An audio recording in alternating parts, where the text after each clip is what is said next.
Hello అండి, అందరికీ నమస్కారం. Welcome back to our channel. ఈరోజు అయితే మనం సౌత్ ఇండియాలో చాలా ఫేమస్ అయిన చెట్టినాడు చికెన్ కర్రీ చేసుకుందాము. మరి ఇది ఇంత ఫేమస్ అయిన కర్రీ కదా, దీంట్లో వేసే అంత స్పెషల్ మసాలాలు ఏంటి? సో ఈ రెసిపీ ఎలా చేసుకోవాలి మనం వీడియోలోకి వెళ్ళి చూసేద్దాము.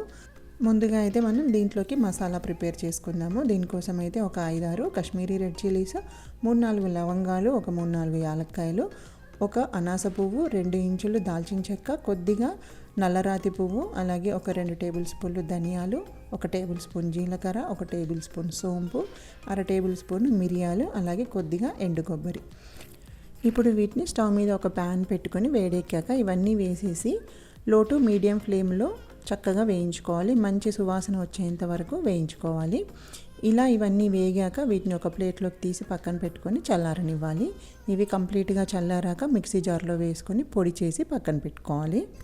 ఇప్పుడు స్టవ్ మీద ఒక కడాయి పెట్టుకొని దీంట్లోకి ఒక 3-4 టేబుల్ స్పూన్ల వరకు నూనె వేసుకొని వేడెక్కాక ఒక మీడియం సైజు ఉల్లిపాయ సన్నగా కట్ చేసి వేసుకొని ఇది కలర్ మారేంత వరకు వేయించుకోవాలి. ఇప్పుడు దీంట్లోకి ఒక 2 టీ స్పూన్ల వరకు అల్లం వెల్లుల్లిపాయ పేస్టు, అలాగే కొద్దిగా కరివేపాకు వేసి ఈ అల్లం వెల్లుల్లిపాయ పచ్చివాసన పోయేంత వరకు వేయించుకోవాలి.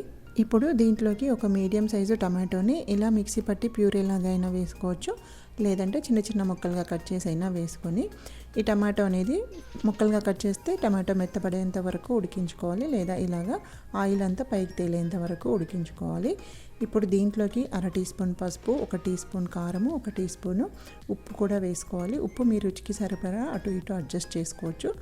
అలాగే ఇప్పుడు అదంతా కలుపుకుంటూ లో ఫ్లేమ్లోనే కలుపుకుంటూ ఇలాగా ఆయిల్ అంతా పైకి తేలేంత వరకు ఉడికించుకోవాలి. ఇప్పుడు దీంట్లోకి ముందుగానే శుభ్రంగా కడిగి పెట్టుకున్న చికెన్ కూడా వేసుకోవాలి. ఇక్కడ నేను 1 కేజీ చికెన్ తీసుకున్నాను. ఈ చికెన్ కూడా అంతా బాగా కలిపేసి దీంట్లో కూడా ఆయిల్ అంతా పైకి తేలేంత వరకు మీడియం ఫ్లేమ్లోనే కలుపుకుంటూ ఉడికించుకోవాలి. ఇక్కడ చూసినట్లయితే మనకి చికెన్ పైన ఆయిల్ అంతా పైకి తేలింది కదా, ఇది ఒకసారి కలిపేసుకొని మనం ముందుగా తయారు చేసి పెట్టుకున్నాం కదా చెట్టినాడు మసాలా, ఆ మసాలా అంతా వేసి మంటని లో ఫ్లేమ్లోనే పెట్టుకొని ఈ మసాలా అంతా చికెన్ ముక్కలకి బాగా పట్టేలాగా కలుపుకోవాలి. ఇప్పుడు మీకు గ్రేవీ ఎంత కావాలి అనే దాన్ని బట్టి నీళ్లు పోసుకోవాలి. ఇక్కడ నేనైతే 1 గ్లాస్ వరకు నీళ్లు పోసి కలిపేసి మూత పెట్టి ఈ గ్రేవీ అనేది చిక్కబడేంత వరకు ఉడికించుకుంటున్నాను.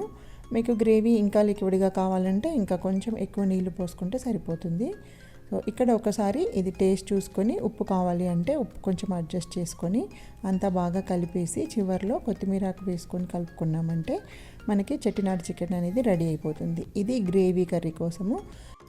లేదు మాకు గ్రేవీ ఇష్టం లేదు, ఫ్రై కావాలి అనుకుంటే మాత్రం ఇప్పుడు నీళ్లు పోసాం కదా, ఆ స్టేజ్లో నీళ్లు పోయకుండా మూత పెట్టేసి సిమ్లోనే మధ్య మధ్యలో కలుపుకుంటూ చికెన్ అనేది మెత్తగా ఉడికేంత వరకు ఉడికించుకుంటే మనకి అలాగైనా చికెన్ ఫ్రై అనేది కూడా రెడీ అయిపోతుంది అన్నమాట.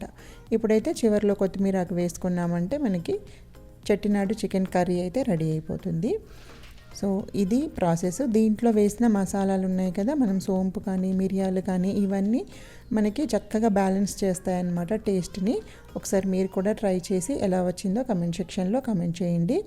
నా వీడియోస్ కనుక మీకు నచ్చినట్లయితే మీ ఫ్రెండ్స్ అండ్ ఫ్యామిలీ మెంబర్స్ కూడా షేర్ చేయండి. అలాగే కొత్తగా చూస్తున్న వాళ్ళైతే ప్లీజ్ సబ్స్క్రైబ్ చేసుకోండి. Thank you for watching.